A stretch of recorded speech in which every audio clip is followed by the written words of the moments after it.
watching GVTV News.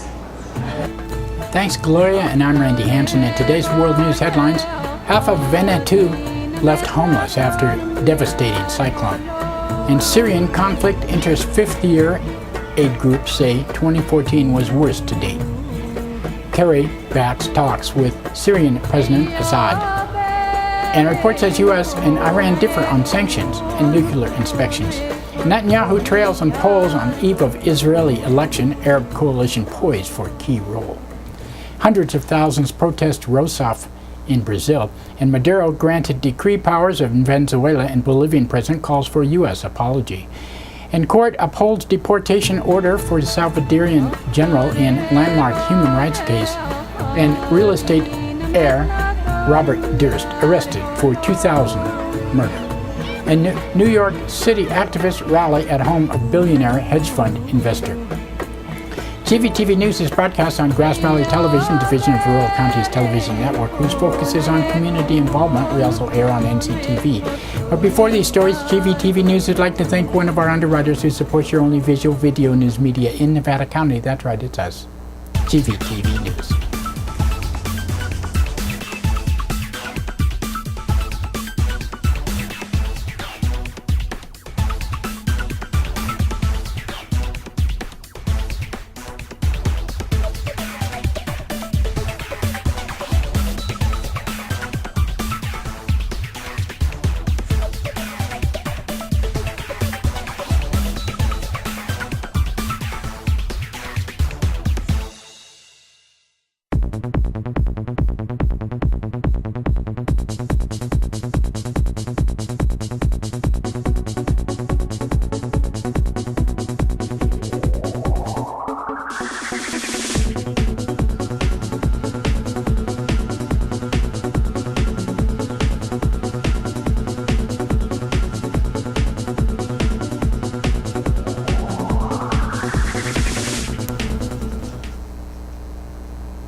In today's first world news story, a devastating cyclone in South Pacific island state of Vanuatu has left half the population homeless and an unknown number dead. Category 5 storm Cyclone Pam flattened buildings and washed away roads and bridges. Speaking during a visit to Japan just as the storm hit, Vanuatu President Baldwin Lonsdale appealed to international aid and said, "I stand to appeal on behalf of the government and people of Vanuatu to the global community to give a lending hand in responding to these current calamities that have struck us.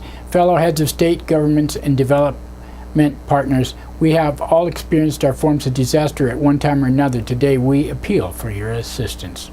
Lonsdale says climate change is contributing to the disaster, with global warming fueling extreme weather and stronger cyclones. Activists in Syrian town of Doma say more than 30 people have been killed in government bombings of residential areas and schools. Children were reportedly among the dead. Attack comes when Syrian conflict has entered its fifth year. UN Refugee Agency calls for the biggest humanitarian emergency in the era. At least 220,000 people killed and 4 million displaced. And this picture here just says it all. Daniel Gorvin said, "The Security Council resolution has been largely ignored by the parties to the conflict. In fact, if you look across the indicators that we have analyzed, there's been more killings, more bombings, a massive increase of displacement, and a huge increase in the number of people that are in need of humanitarian assistance inside Syria."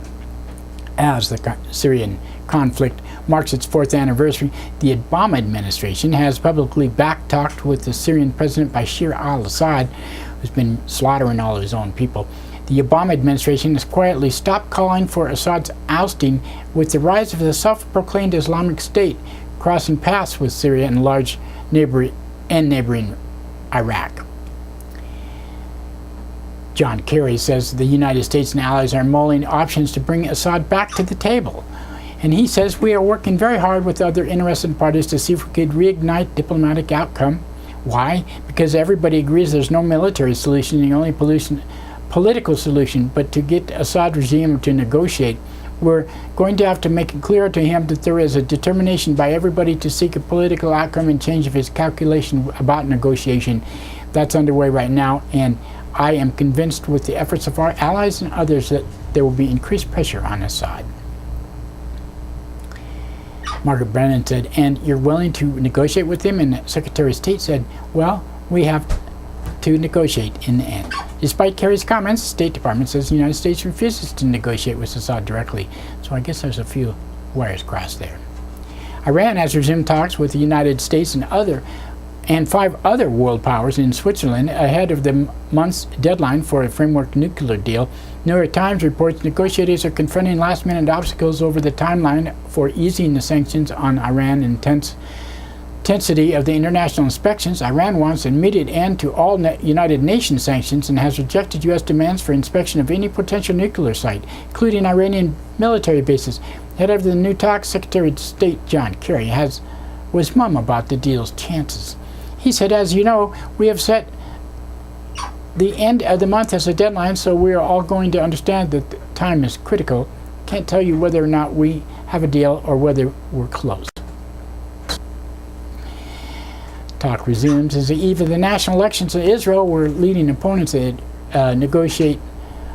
opponent of negotiations with Iran. Prime Minister Benjamin Netanyahu is in a tight race of re-election. Some polls showed Netanyahu's trailing the Zionist Union coalition led by this other guy.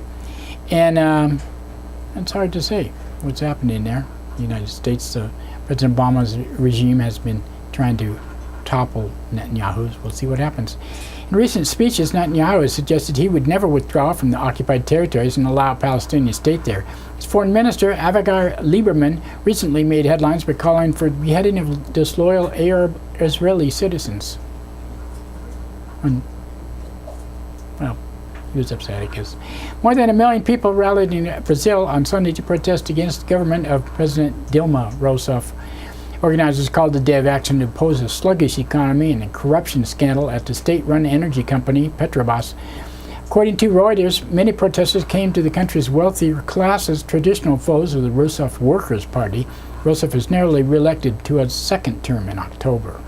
And Venezuelan lawmakers have given final approval to the new decree power for President Nicolas Maduro. The measure enables Maduro to make laws on his own for up to 6 months. Authority of Maduro says is necessary following the Obama administration's designation of Venezuela as a national security threat. A number of South American governments have denounced the U.S. move ahead of a regional summit in Panama next month. On Friday, Bolivian President Evo Morales called for President Obama to issue a public apology and said, I very much regret the attitude of U.S. President Barack Obama. He throws the threat and aggressive planning of military intervention in Venezuela. Could it be that Obama is afraid of democracy in Latin America and the Caribbean? Could it be that Barack Obama is the enemy of political and economic sovereignty of countries in Latin America? An immigration appeals court has upheld the deportation order of a former El Salvadorian general accused of murder and torture. Carlos Eugenio Vides Casanova is wanted in El Salvador for his role in a notorious killing of 4 U.S. churchwomen in 1980. A 2012 decision marked the first time an immigration judge ordered the top-ranking foreign military leader deported under the 2004 law intended to bar human rights violators from U.S. soil.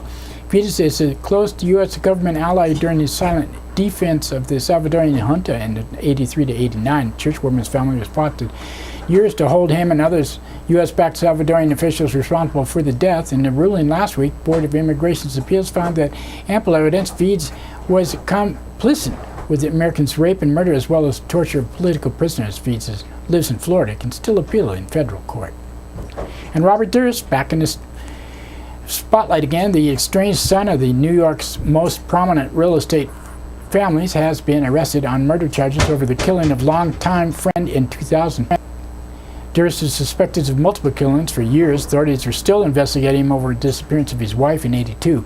The desperate case in 2001, he was acquitted when he dismembered an elderly neighbor. During an unguarded moment caught on tape as Durst wore his microphone in the bathroom, he whispered, "What the hell did I do?" Killed them all, of course. Protesters from New York City traveled to Greenwich, Connecticut on Saturday to rally outside the home of billionaire hedge fund manager Paul Tudor Jones.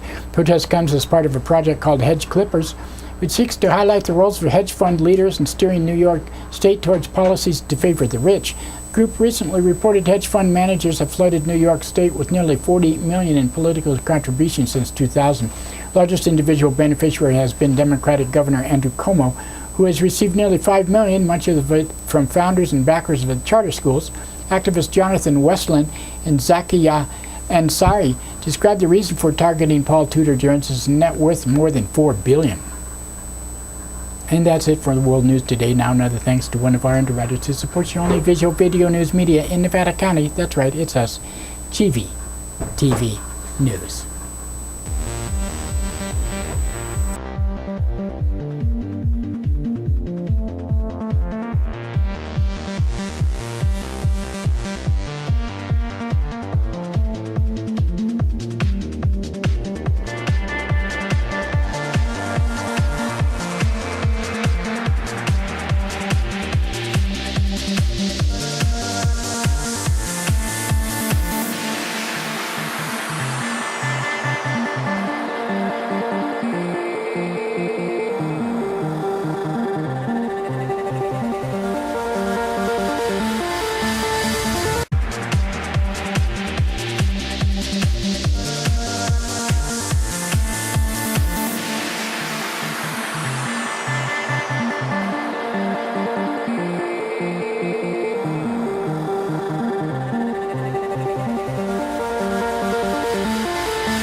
That's right, it's time for the police blotter and pictures in the blotter, not from these actual events, but used for visual aid only. These public records are obtained from daily logs issued from Nevada County law enforcement.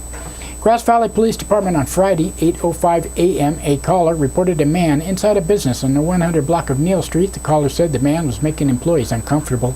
Man left the business while the caller was on the phone with authorities. At 10 a.m., an owner of a business 900 block of Sutton Way reported several people loitering in front of her store.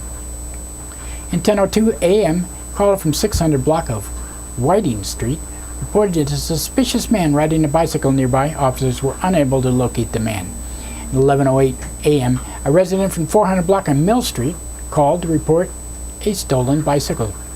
11:32 a.m., a woman called to report a skunk on her property, 300 block on North Church Street. She told authorities she thought the skunk might be rabid because it kept walking in a circle and falling down. 12:55 p.m., a caller from 300 block of Finney Street reported a neighbor was leaving bags of trash in the roadway. Authorities contacted the neighbor, who said he could clean up the trash and obtain trash cans, or that he would.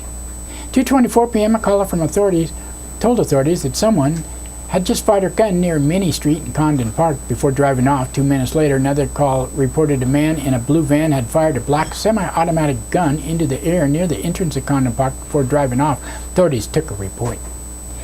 3:29 p.m., a person walking into the police headquarters on 100 block of South Auburn Street to report that a newly issued commercial driver's license had been lost in the mail. Officers advised the resident of the contact the Department of Motor Vehicles to reissue the license. 4:54 p.m., a caller reported authorities and a man had been stealing power from his business on 100 block of Bank Street. And 11:29 p.m., a caller on 400 block of Mill Street reported a loud party nearby. And Saturday, 12:45 a.m., a caller from a hospital on 100 block of Glasson Way reported a patient who had been treated but was refusing to leave the hospital. The patient was escorted off the property by authorities, but returned several hours later. Authorities arrested the patient for trespassing. At 1:58 p.m., a caller reported a shoplifter inside a business, 2000 block of Nevada City Highway, where authorities were unable to locate the suspect. At 2:58 p.m., a caller reported upstairs neighbors on 800 block of East Main Street playing music loudly. At 4:14 p.m., a caller from 400 block of Brighton Street called to report her roommate for threatening to destroy her property. Authorities mediated the dispute. 4:19 p.m., a caller from 700 block of Sutton Way reported a suspicious man sitting on a bench nearby. Authorities located the man, who moved along. 5:27 p.m., a caller reported a young boy hitchhiking close to Highway 49 on-ramp near Bennett Street. The boy was gone when authorities arrived. And 6:13 p.m., a caller reported drug activity taking place in a residence, 600 block of Whiting Street. One person was arrested on charges of possessing drug paraphernalia and bringing drugs paraphernalia into jail. At 8:58 p.m., a caller reported someone speeding near Packard Drive and Brighton Street. Caller told authorities the driver shouted, "I smoke weed every day." 10:39 p.m., a caller reported hearing a woman screaming for someone to leave her alone on Plaza Drive. In Nevada County Sheriff's Office, on Friday, 9 a.m., a caller reported a suspicious truck in the roadway with the engine running and a door open near Anchor and Little Hill lanes. Officers were unable to locate the vehicle. 9:31 a.m., caller reported a car without a placard in a handicap spot in a school parking lot on a 10,000 block of Rough and Ready Highway. The vehicle was gone when authorities arrived. At 10:11 a.m., a caller reported a suspicious vehicle in the intersection of Patricia Way and Anona Court. Caller said the vehicle had been here for 3 days. However, authorities found nothing unusual when they checked out the vehicle. 10:55 a.m., authorities found a person passed out behind the wheel of their car in 29,000 block of Highway 49. Driver was arrested on being under the influence of a controlled substance. 4:12 p.m., residents of 10,000 block of Kenwood Drive requested extra patrol after telling officers he found some mail belonging to him and his neighbor near their mailboxes. He said the mail had been opened. At 5:22 p.m., a caller of 13,900 block of Hidden Valley Road reported a skunk suffering from distemper in a nearby ditch. And 5:48 p.m., caller in 14,000 block of Bristol Court reported giving her social security number to someone on the phone. She said the person told her she had won a car and money. At 8:22 p.m., caller reported moped in the bushes near 23,000 block of Broadmoor Court. Caller told officers the vehicle had been there for several weeks. 9:48 p.m., a caller reported seeing rockets in the air near Buckeye and Greenhorn Roads. And 10:04 p.m., a man reported his car had been stolen from 400 block of Broad Street. 10:28 p.m., caller reported the vehicle had gotten stuck trying to drive into a golf course near Iron Court and Dark Horse Circle. Caller said the driver was walking around the neighborhood and appeared disorientated. The driver was arrested for being under the influence of a controlled substance. On Saturday, 1:04 a.m., a caller reported a loud party near Ball Road and Stinson Drive. At 7:37 a.m., caller reported a sick skunk wandering around 18,300 block of Gray Oak Drive. Officers gave advice. At 9:03 a.m., a caller reported mailboxes near Woodlake Road and McCourtney Roads had been broken into. Checks were stolen. Officers took a report. 1:55 p.m., caller reported a person camping inside a car at an RV park on 11,200 block of McCourtney Road. Caller said the camper had not paid. Officers contacted the camper, who agreed to move. 2:14 p.m., a resident of 15,000 block of Sherbet Road reported receiving 2 calls that appeared to be a scam. At 2:20 p.m., someone reported a man asleep at a picnic table near 100 block of State Street. The caller said the man had woken up and started threatening people in a nearby parking lot. 6:08 p.m., a caller reported a man standing at an intersection of State Street and Noel Lane throwing rocks at cars. Authorities were unable to locate the man. And Sunday, 2:44 a.m., a caller reported hearing 2 gunshots near the 10,000 block of Wolf Drive. And that's it for the blotter today. Now, another thanks to one of our underwriters who supports your only visual video news media in Nevada County. That's right, it's us, GVTV News.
In today's local news headlines, NEO hosts 4th annual fashion show on Sunday and a live telethon to raise money for NCTV. NEO, New Events and Opportunities, will host its 4th annual fashion show Sunday at the Miners Foundry Cultural Center located at 325 Spring Street, Nevada City. According to news release, the event features youth fashion designs and models all in one night. The theme of Empower to Pink, which challenges gender norms and stereotypes, takes pink as a cultural weak color and brings the power of it to light through the confidence of models wearing the color. NEO believes positive self-esteem and body image are important prevention factors to a young person's emotional and physical health. The release states the show will feature various local youth who have created, altered, or repurposed old fashions into new designs. Some of the outfits are created in recycled fashions workshop that NEO hosts, in which youth learn basic alteration skills, along with youth designs to local boutiques. The parlor and abstract will also feature clothes on the runway. About 40 local youth will model in the event, ranging from ages 4 to 20. Abby Dolak, a 16-year-old Forest Charter School student, has participated in every NEO fashion show and has volunteered to do the makeup again this year. It's really a fun experience. It lets me showcase my talent. I think it's a really good opportunity for people who are interested in fashion to get their foot in the door. Good luck at it. Attendees will hear several youth speak about empowerment and have an opportunity to write what empowers them through hands-on activity. The fashion show supports NEO and positive activities for youth in the community, and all ages are invited to attend. Tickets are available at the door, $10, and price includes light refreshments. Doors open at 4:30 p.m. and show begins promptly at 5 p.m. Sunday. So don't miss it. The event is supported by Twist Hair Salon, Miners Mo's Pizza, Brew Bakers, Carolina's Coffee Roasters, Foothill Flowers, Wolf Mountain Day Spa, and Mimi Salon and Above Productions. NEO is 501c3 organized and was founded in 2008. NEO strives to empower youth to make healthy lifestyle choices, to provide new events and opportunities in a safe environment, and encourages youth success and contributions. To contact NEO, 470-3869 or visit ncneo.org. And NCTV's telethon will be held 1 to 5 on Saturday, March 21st at the station in Grass Valley on Main Street. The event will be televised live on cable as well as streamed live on the station's website. Pre-pledges are underway to help the community's non-commercial television station reach its goal of $10,000. Telethon is an opportunity for supporters to make a donation of any amount, get a time slot during the telethon to talk about a business or a nonprofit, says NCTV General Manager Cheryl Noble. In addition to performance by local musicians, we have received very desirable auctions, including Peter Max signed art, signed a lithograph by Graciela Rhoda Balanger and Maria de Silva, and 20 bottles of local wine, and some other things. This is going to be a great thing. We need the support down there, so show up. According to Noble, the money raised is an earmark for the newest streaming equipment, training to do live broadcasting throughout the community. There will be valuable services to NCTV will be able to provide for the community. The funds are needed to attract and train a crew for the field production, along with the new website, HD streaming player. We will be able to reach as much wider audience beyond cable subscribers, including smartphones, tablets, and web TV through Chromecast, Roku, and Apple TV, and more. NCTV's screenplay contest is also underway in Foothills Films 2015. So a screenwriter and filmmaking event to benefit NCTV. 10 screenplays will be selected and created into 10-minute films and shown on the big screen in early October. The contest is open to local and surrounding areas residents. Entry fee is $25 per screenplay. Deadline for submitting the screenplays to NCTV is April 15th. Entry forms, contest rules, and information about the screenwriting class can be found at NevadaCountyTV.org. Annual Screenplay Contest.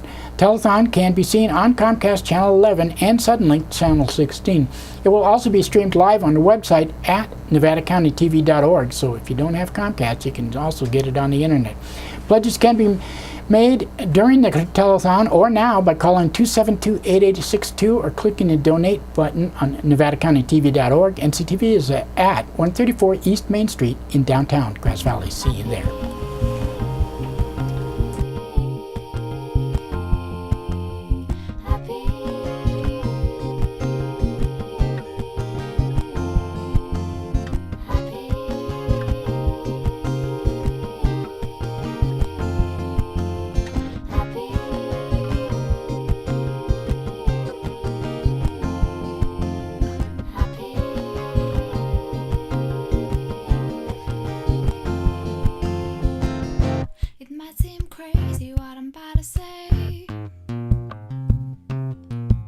Sunshine, she's here.